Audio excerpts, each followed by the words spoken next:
Olá a todos, muito bom dia, boa tarde, boa noite, boa madrugada, você que assiste no canal Jumozão. Nós vamos falar nesse vídeo sobre os diodos que nós utilizamos para fazer retificação de inúmeras grandezas, sinais, energias, alta e baixa. O que você está vendo na sua frente é o que nós chamamos de curva característica do diodo A, B ou C. No caso aqui em questão, você está vendo anotado aqui, olha, 1N4148, 1N4148. Esse diodo, ele é muito usado para pequenos níveis de sinais. Ele tem uma tensão reversa de 75 volts e uma capacidade de corrente bem baixa. Ele é para 500 miliwatts, 400 miliwatts, dependendo de alguns fatores. Vamos mostrar aqui para vocês. Cadê o N? Esse aqui é o datasheet do N4148, tá? É um diodo de sinal rápido, chaveador, rápido com limitações. É rápido num sentido, se eu quiser aplicá-lo em outro tipo de circuito, não será já tão rápido assim. É de silício. Quando você vê isso aqui, olha, você está vendo essa nota aqui? Significa que ele é isento de determinados produtos químicos que são nocivos, tá? Tá vendo essa nota bem aqui, ó? Esse ROHS. Então ele é construído com produtos isentos de nocividade à nossa saúde. É o significado disso. Aqui ele diz que de extrema rápida chaveamento, tá? Vamos lá. Algumas características dele. Ele repetitivo, voltagem. Tá aqui, ó. A tensão de voltagem dele, a tensão reversa dele, nominal, é de 75 volts. Tá aqui, ó, 75 volts. Ele suporta uma tensão reversa de 75 volts continuamente. Nós chamaríamos de RMS. A corrente de pico dele é de, aqui onde é que está, continuamente aqui, de 300 miliamperes, tá? Aqui, ó, contínua corrente direta 300 miliamperes. Em momentos específicos e extremamente curto, ele suporta até 100 volts de tensão reversa, tá? Em picos, momentos específicos. E ele tem um pico de corrente de desculpe, até 2 amperes. Num tempo de 1 microsegundos, ele é capaz de sustentar até 2 amperes, mas apenas e tão somente nesse tempo aqui de 1 microsegundos. A potência de dissipação dele é de 500 miliwatts, se for possível mantê-lo a 25 graus centígrados. Acima dessa temperatura, ele diminui a capacidade dele de potência para 440 miliwatts. E o que eu desenhei aqui é para nós termos uma noção do que seria, como é que é a curva característica desse diodo. Olha essa anotação aqui, 0.7. Aí bem aqui perto do 1 volt eu tenho anotado 0.7. Esse aqui é o gráfico representando essa linha aqui horizontal, representa a tensão no diodo. A linha vertical representa a corrente no mesmo diodo. Tanto faz para cima como para baixo. Aqui nós não temos sinal positivo ou sinal negativo, tá? Nós temos simplesmente a ação da tensão no diodo. Veja o seguinte: quando eu pego esse diodo aqui, o N4148, e o polarizo diretamente, o que é que vai acontecer com ele? Quando essa tensão, a gente diz assim, quando, né? Geralmente a gente já coloca a tensão maior do que isso. Mas a gente fala para efeito didático, para entender que a coisa é escalonada. Quando essa tensão atinge 0,7 volts, eu digo que o diodo está polarizado diretamente. A partir daí ele conduz toda a corrente até a capacidade dele, que nós vimos aqui, de corrente, que é de 300 miliamperes, tá? Quando ele atinge 0,7 volts, ele pode trabalhar num circuito, alimentar um outro circuito adiante. Por ele pode passar 300 miliamperes continuamente e ele vai funcionar sem problema algum, não vai dar defeito, não vai queimar, não vai superaquecer, estando ele obviamente dentro desse limite aqui. Se ele tiver apenas a 45, se ele estiver a 45 graus, o teto dele de potência diminuirá um pouco, ele vai perder 60 mW de capacidade. Se for mantida a temperatura, que é meio difícil dentro de um aparelho de 25 graus, a potência dele chega até 500 mW. Então, aconteceu a tensão de 0,7 volts, a partir daí o diodo está polarizado diretamente, ele pode trabalhar normalmente. Esse diodo, se ele for colocado num circuito que envolva corrente alternada, e geralmente se presta a isso, os diodos retificadores, ele vai receber uma tensão reversa. O datasheet indica que esse diodo N4148 suporta no máximo uma tensão reversa de 75 volts. Significa, quando eu o polarizar diretamente, e esse polarizar diretamente pode ser até 1000 volts, respeitando a corrente dele, eu posso colocar uma tensão DC de 1000 volts nele, respeitando a corrente, ele vai fluir aqueles 300 mA que nós vimos. Se porventura eu inverter essa tensão nesse diodo, e essa tensão estiver porventura maior do que 75 volts, acontecerá o seguinte: o diodo ele passará a conduzir de maneira reversa, um efeito avalanche, a corrente de avalanche dele. E isso aqui, entenda que nós estamos falando de danificar o componente. É muito difícil um diodo ser submetido à tensão superior à sua tensão de ruptura, a sua tensão de tensão reversa, e continuar ainda em funcionamento. Há casos e casos, mas o normal é que, se for vencida essa tensão reversa nele, de 75 volts, ele vai entrar em curto e vai conduzir no outro sentido. Aí já não mais será um diodo, ele vai ser apenas um fio, um jumper condutor naquele circuito. Se esse diodo estiver num circuito onde a tensão maior que vai entrar reversa nele seja de 25 volts, ele pode trabalhar tranquilamente. Direto, tensão reversa. Direto, tensão reversa. Se esse circuito que o diodo está, existir uma tensão reversa de 50 volts nele, ele vai poder trabalhar tranquilamente. Direto, 50 volts. Direto, 50 volts. Ou seja, ele pode estar num circuito que tenha uma alimentação de 50 volts AC nele, e ele vai retificar tranquilamente, podendo servir para uma fonte de alimentação. Agora, quando nós chegarmos para a região dos 75 volts, a coisa já não é muito certa, porque os próprios diodos eles não são perfeitinhos, exatamente simétricos, aquele cálculo matemático. Às vezes ele suporta 75, às vezes suporta 74, às vezes suporta 76, mas a tensão RMS dele é de 75 volts reverso. Eu posso polarizar reversamente esse diodo, ou seja, colocar uma tensão contrária nele, no máximo até de 75 volts. Se isso não for respeitado, ele vai queimar. Tá bom? Aí por que aqui tem escala de 1, 2? Para você entender que uma tensão pequena o polariza diretamente, ou seja, ele conduz, passou dos 0,7 volts, ele conduz normalmente, sem problema. Se essa tensão de 0,7 não for atingida, ele não vai conduzir. Chegou no teto dos 0,7, ele conduz tranquilamente. Se eu reverter a energia neste mesmo diodo até 25 volts, ele continuará ainda como um diodo imaculado, ainda incólume, sem entrar em curto, sem se autodestruir. Se eu colocar nesse mesmo diodo 50 volts de tensão reversa, ele ainda vai suportar.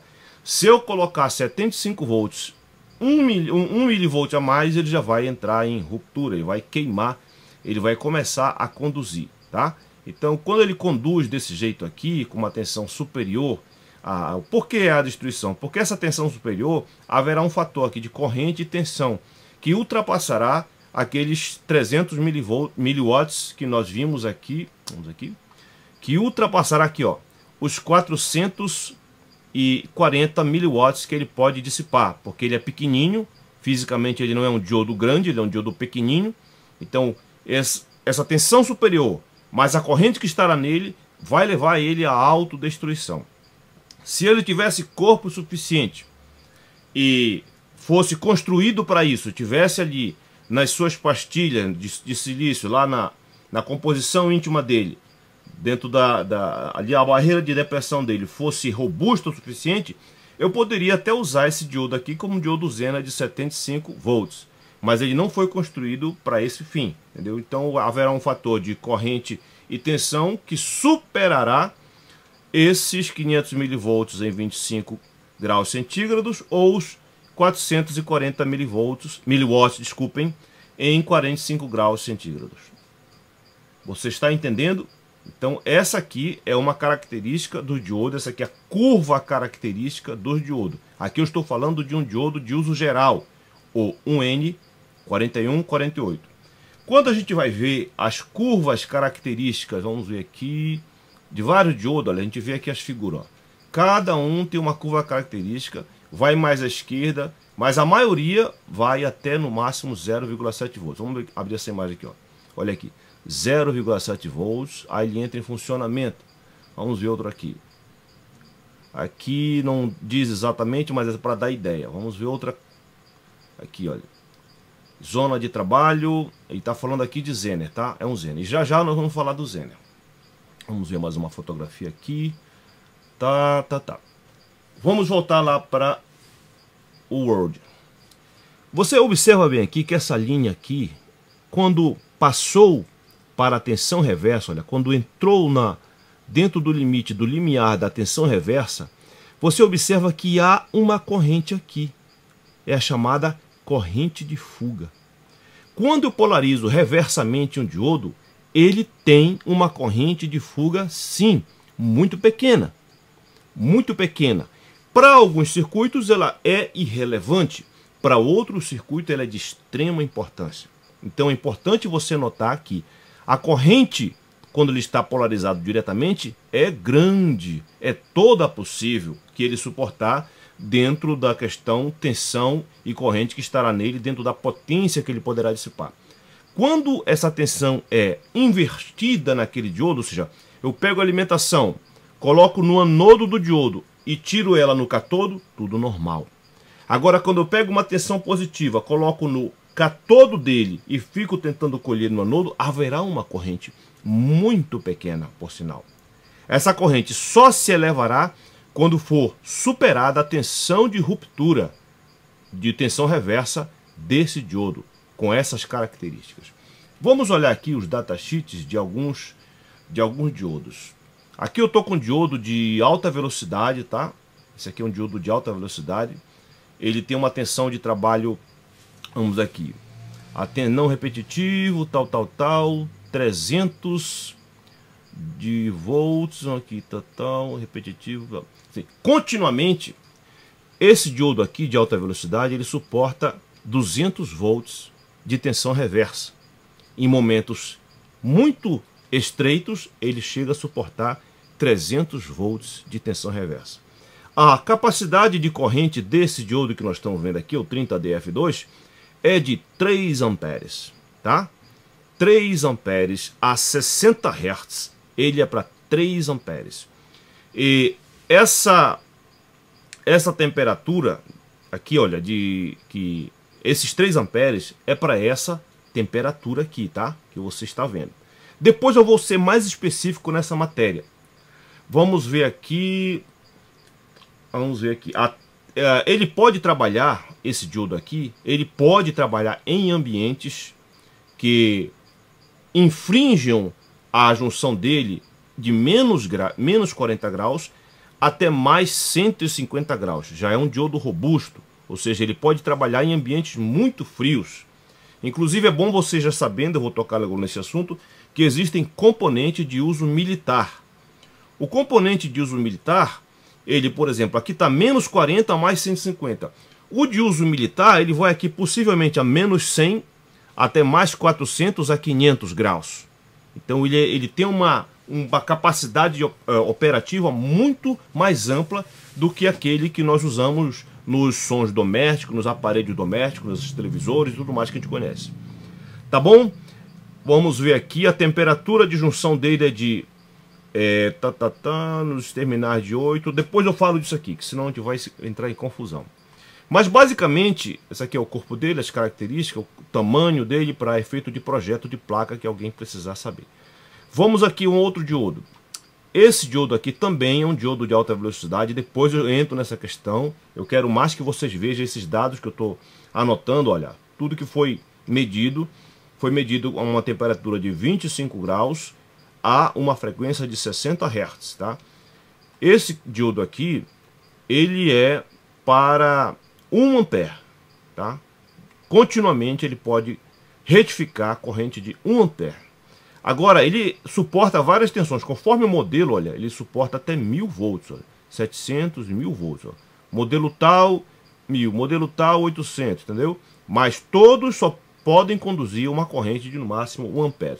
Em momentos ímpares e muito curto, um intervalo de tempo muito pequeno, aqui diz 8,3 milissegundos, ele pode conduzir até 30 amperes sem queimar, em 8,3 milissegundos. Tá bom? Esse aqui também em outro momento a gente vai estudar que essas curvas características aqui desse diodo. Vamos olhar mais um diodo aqui. O que é que ele tem de interessante? Eu quero... Olha, como esse aqui é um diodo de alta velocidade, eles dão a notação do tempo de recuperação dele. Olha. Eu posso colocar esse diodo em um circuito em que tenha uma frequência bem alta, em que seja no máximo a 75 nanosegundos a inversão, tá, dessa corrente, dessa energia, dessa tensão. Vamos aqui para um dado. Como eu estou falando de um diodo de uso geral, ou seja, um N4148, esse diodo aqui, ele será útil em circuitos onde eu tenho frequência, no caso de um retificador. Ele poderá retificar sinais de 60 Hz, até de 70 Hz, até de 100 Hz, ele vai poder retificar sem maiores problemas. Agora, se eu quiser entrar para a região do kHz, esse diodo já não será interessante, porque ele apresentará problemas justamente aqui, ó. Essa corrente de fuga aqui, para uma frequência muito alta, é problemática. Isso aqui é muito grande para uma corrente de fuga numa frequência muito alta, porque o que é frequência alta? Significa que ele vai reverter o sinal várias vezes por segundo, em maior medida. Aí, no contexto geral, isso aqui se somará a uma grande corrente devido à reversão ultra rápida que acontecerá no circuito. Aí esse diodo aqui já não se prestará para um circuito de alta velocidade. Tá bom? Nós vamos ficar nesse vídeo aqui concentrado apenas no diodo comum, diodo de uso geral. Deixa eu mostrar mais um diodo que tinha aqui. Cadê? Esse aqui, ó, um diodo de 3 amperes que nós utilizamos, você deve ver em muitos aparelhos, amplificadores inclusive, ó. Esse diodo aqui, o N54, a linha 54 tem o 00 até o 08, ó. O 00 ele tem uma tensão reversa de no máximo 50 volts, tá? 50 volts ele pode suportar de tensão reversa. O 5408 até 1000 volts de tensão reversa. Eu posso colocar ele numa alimentação que tenha ali seus 600, 700, 800 volts AC, ele vai funcionar sem problema, respeitada a corrente que ele poderá conduzir. Esse diodo de 3 amperes de capacidade RMS de corrente, isso aqui, olha, anotado a 75 graus, tá? Já é um diodo mais interessante, a 75 graus. Esse diodo, em momentos ímpares, tá aqui, 8,3 milissegundos, ele é capaz de conduzir até 200 amperes. A razão é uma das razões que você vai ver esses diodos aqui, ali no flyback dos amplificadores, diodo flyback, o diodo snub, diodo de amortecimento, que você vê lá na saída dos amplificadores, você vai encontrar esse diodo aqui. Isso aqui é uma coisa importante naqueles momentos quando há um curto ou outra coisa parecida. O que mais? Temperatura da junção, a questão de capacitância, eu vou entrar em outro momento. Olha, aqui diz que ele tem uma capacitância de 50 pf, isso aqui para uma frequência baixa, isso aqui não é nada. Agora, isso aqui para uma frequência alta, isso aqui é uma capacitância muito alta que pode levar simplesmente à anulação da retificação. Querido, eu queria ficar com esses dados iniciais para que a gente possa entrar nesse tema diodo. Vamos falar de diodo túnel, vamos falar de diodo Schottky e outros componentes que têm outras funções. Essa corrente de fuga aqui, não se esqueça que isso é muito relevante, tá? Para um circuito ordinário, um circuito de 60 Hz, ou apenas para eu garantir uma tensão DC, ou separar um circuito do outro, esse diodo aqui é excelente. Para outros para outras configurações, só para que você tenha uma ideia. Vamos ver aqui onde é que está as fontes chaveadas. Olha, as fontes chaveadas de computador, aquela fonte lá que você vê, aquele chopper, já falei várias vezes disso, elas têm uma frequência de oscilação, olha, de 60 a 70 kHz, tá? Vamos aqui, ó, 60 a 70 kHz. Significa que naqueles chopper que você vê dentro ali da fonte, é isso que está acontecendo. Então existe tensão reversa, existe frequência reversa de 60 a 70 kHz. Logo você vai perceber que esse diodo comum que nós estamos estudando aqui, ele não se prestará a fazer a retificação naquele regime de frequência. Tá bom? Esses são os primeiros dados que nós vamos examinar, essa curva característica, tá? Se a tensão for aumentando e ficar dentro do limite desse diodo, ele pode trabalhar nesse circuito sem problema. Polarizado diretamente acima de 0,7 volts, ele conduz naturalmente. Polarizado reversamente até 75 volts no máximo, ele consegue bloquear, interromper o fluxo. Ultrapassou-se isso, ele vai conduzir e provavelmente, quase que certamente, ele vai colapsar, pois ele não é um diodo Zener, ele não foi construído para essas características. No próximo vídeo eu já vou entrar diretamente no diodo Zener. Espero que você tenha aprendido alguma coisa, lhe desejo toda a vida boa sorte.